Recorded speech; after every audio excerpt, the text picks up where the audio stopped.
गलिया गलिया हर साल याद खबर सोके गलिया किया गवाला हंगवा किया गवाला छावा से चलिया छावा से चलिया अच्छा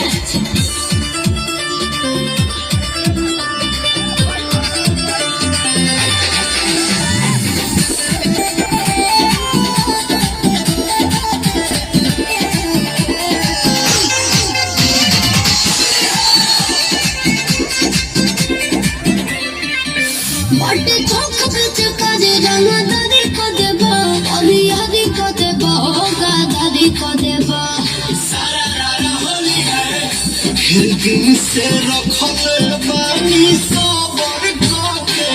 साली हो भर के कहीं मजा लेते बारू सिटिया पन्नो भर के जाने हदा तो चल जाए गलिया गलिया हर साल याद पसंद रखबो सोके होलिया किया गवाला किया गवाला